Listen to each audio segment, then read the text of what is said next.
On November 30th, 2022, a small research company quietly posted a chatbot on the internet.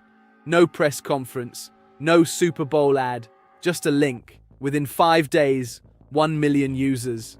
Within 2 months, 100 million. The fastest growing product in human history. It didn't just change technology, it changed how humans think, work, and create. But inside OpenAI, there were people fighting to stop it. What if they had won? And what happened to the millions of people whose careers were never the same? This is one of their stories. To understand what was at stake, you need to understand what OpenAI was before ChatGPT. Not famous, not powerful, just a research lab. OpenAI was founded in 2015, non-profit.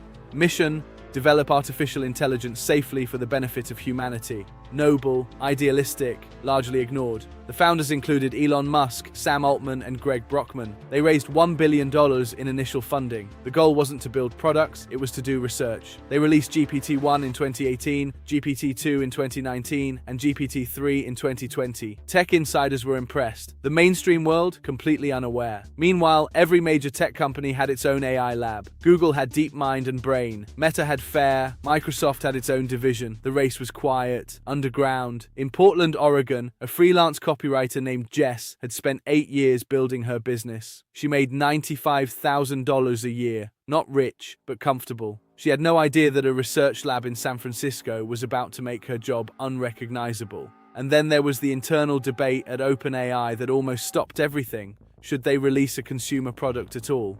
The safety-minded researchers said not yet. OpenAI was burning through cash. Microsoft had invested $1 billion. They needed to show results. Sam Altman made the call. Release it. November 30th, 2022. ChatGPT goes live, and nothing was ever the same. Here's what most people don't know about that launch decision. It was heavily debated internally, right up until the end. In the weeks before launch, OpenAI's safety researchers flagged serious concerns. The model could be used to write malware, generate propaganda. The concerns were legitimate and serious. Sam Altman faced a choice that would define the decade. Deploy now and accept that some people will misuse it, or delay, and risk a competitor getting there first. Because here's what Altman knew. Google was close. Their AI capabilities were arguably more advanced than OpenAI's. If Google launched first, OpenAI would be a footnote. First mover advantage in AI wasn't just important, it was everything. The safety researchers' concerns were heard, and then the decision was made anyway. But what if the balance had tipped the other way? What if Sam Altman had walked into that final meeting and said, "We're not ready. 6 more months." 6 months, that's all it would have taken. Because in early 2023, Google launched Bard, and in February 2023, Meta leaked Llama. If OpenAI had waited just 6 months, the AI revolution still happens, but OpenAI doesn't lead it, and the shape of that revolution changes completely. Let's follow that thread, but fair warning, the alternate timeline isn't as clean as you'd hope.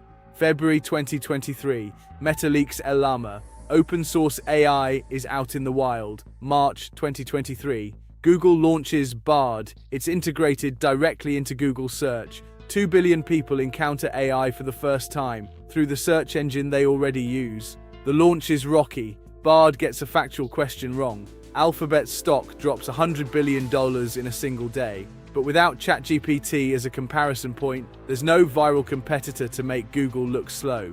Billions of users adopt it. OpenAI finally launches ChatGPT in mid-2023, but the narrative is different.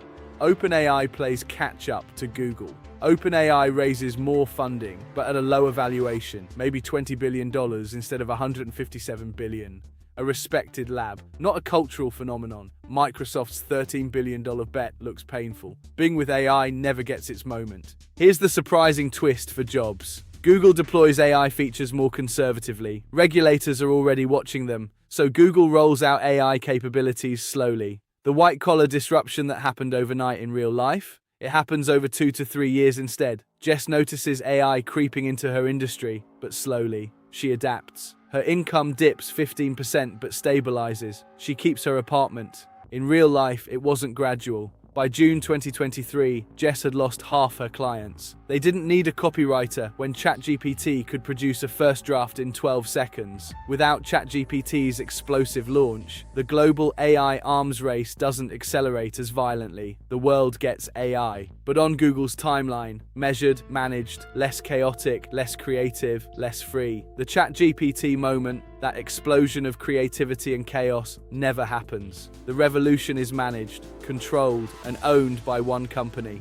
Here's what nobody wants to admit about ChatGPT's launch. The safety researchers were right. Everything they warned about happened. Students cheated. Scammers wrote phishing emails. Every concern came true within 12 months. And Sam Altman knew it would. He launched anyway. Because the alternative, letting Google control the AI narrative, was worse in his view. This is the paradox at the heart of the AI revolution. The people building the most powerful technology in history know it's dangerous. Sam Altman testified before Congress that AI could be consequential, and then he keeps building it faster. Why? Because if he slows down, someone less careful speeds up. Google, Meta, Chinese labs. This is called a race to the bottom, or a race to the future. And Jess? She doesn't care about the geopolitics. She cares that her income dropped 60%. She's retraining as a prompt engineer now, using the tool that killed her career to build a new one. In the alternate timeline, she never had to. Did the world dodge a bullet? Or did it just delay the inevitable while handing the keys to a company whose business model depends on you never leaving their ecosystem? There's no clean answer. Here's where we actually are. ChatGPT has over 180 million monthly active users. OpenAI is valued at $157 billion. Microsoft's bet paid off. Google is still fighting for market share. And then the boardroom drama.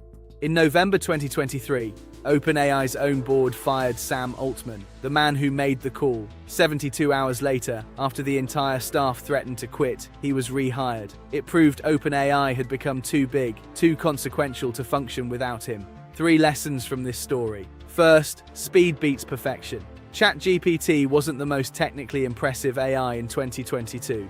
Google had better models, but OpenAI shipped, and shipping first changed everything. Second, distribution isn't everything. Google had 2 billion users and still lost the narrative. Destinations beat features. Third, you can't stop the future. You can only choose who shapes it.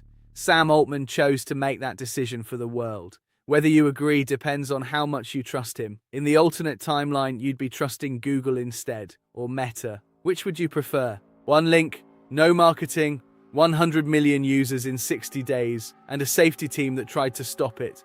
The revolution wasn't inevitable, it was a choice, made by one person on one November morning. Was he right? Tell me in the comments. And if you want to know what happens when AI reaches the next level, subscribe. See you next time.